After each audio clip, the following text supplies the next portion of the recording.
یار اس مہنگائی نے تو کمر توڑ کے رکھ دی ہے۔ آج کل تو حج بھی اتنا مہنگا ہو گیا ہے کہ اللہ کی عبادت بھی فائنینشیل سٹیبلٹی سے لنک کر دی گئی ہے۔ مگر تمہیں علم ہے اپنے محلے کے جواد بھائی کا اس بار حج پہ جا رہے ہیں۔ ویسے میں نے ان کو بہت خلوص سے سمجھایا کہ بھائی ابھی بہت عمر پڑی ہے آپ کی، پہلے بچوں کی شادیوں سے فارغ ہو جائیں اور بچے کی تعلیم کے اخراجات سے بری و ذمہ ہو جائیں، پھر پلان کریں۔ میں نے بھی اس مشورے کی تائید میں سر ہلایا۔ اس دوران میری نظر ابراہیم کے نئے موبائل فون پر پڑی جو بہت قیمتی معلوم ہو رہا تھا۔ میں فوراً ابراہیم سے بولا، یار بڑا ہی اعلیٰ فون ہے بھائی، کتنے کا ہے؟ ابراہیم نے قدرے فخری انداز سے کہا، بس یار 10 لاکھ کا ہے، ویسے مارکیٹ پرائس تقریباً 12 کے قریب ہے، قسمت اچھی تھی کہ برانڈ نیو اس قیمت میں مل گیا۔ عبداللہ نہایت توجہ کے ساتھ ابراہیم کی یہ ساری گفتگو سن رہا تھا۔ میں نے عبداللہ سے کہا، بھائی تم بھی تو ابراہیم کو مبارکباد دو۔ عبداللہ نے کہا کہ یار میں تو مبارکباد کے ساتھ ساتھ دعا بھی دے رہا ہوں کہ اللہ پاک اس موبائل کو آپ کے نصیب میں کرے اور اسے اللہ سے قریب کرنے کا ذریعہ بنا دے۔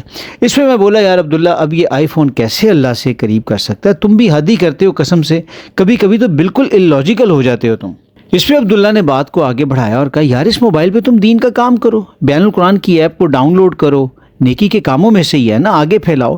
عبداللہ یہ کام تو اس سے سستے موبائل پر بھی ہو سکتا ہے، ابراہیم نے کہا۔ اب کی بار عبداللہ نے اونچی آواز سے کہا، یس دیٹس مائی پوائنٹ۔ جب تم نے جواد بھائی کو مشورہ دیا کہ حج پوسٹ پون کر دیں تو تمہیں کتنا عجیب لگا تھا کہ ابھی تو انہوں نے بچوں کی شادیاں کرنی ہیں، گھر نہیں بنایا، بچوں کے تعلیمی اخراجات بھی ہیں، تو کتنا عجیب لگا تمہیں ان کا حج پہ جانا یا حج پہ جانے کا فیصلہ کرنا، حالانکہ یہ فرض ہے جب استطاعت ہو، مالی بھی اور بدنی بھی۔ آپ کو کیا علم کہ اگلے سال جواد بھائی کے پاس یہ استطاعت ہو نہ ہو، یا جواد بھائی خود اس دنیا میں ہو یا نہ ہو، مگر تمہارا اتنا قیمتی موبائل فون لینا بالکل بھی عجیب نہ لگا۔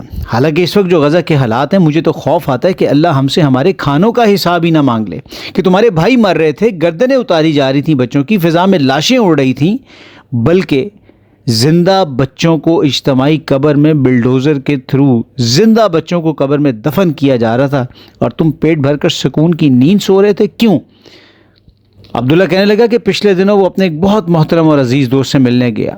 دوران گفتگو جب غزہ کے حالات پر بات ہوئی تو اس مہربان انسان نے فوری طور پر ایک خطی رقم عبداللہ کے حوالے کی اور کہا کہ یہ پیسے میں نے گاڑی اپ گریڈ کرنے کے لیے سیو کیے تھے۔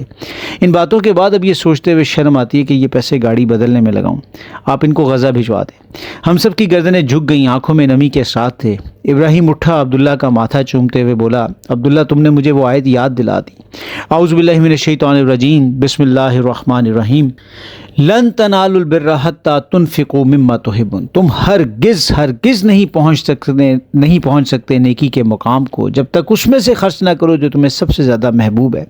ابراہیم کی آنکھوں سے آنسو بہہ رہے تھے۔ وہ کہنے لگا، جس چیز میں دل بہت اٹکا ہوا ہو، جس کی محبت بہت زیادہ ہو، اسی مال کو تو خرچ کرنے کا اجر ہے۔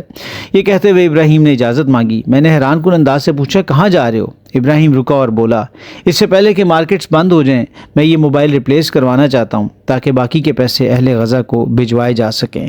شکوہ ظلمت شب سے کہیں بہتر تھا اپنے حصے کی کوئی شمع جلاتے جاتے۔ السلام علیکم ورحمۃ اللہ۔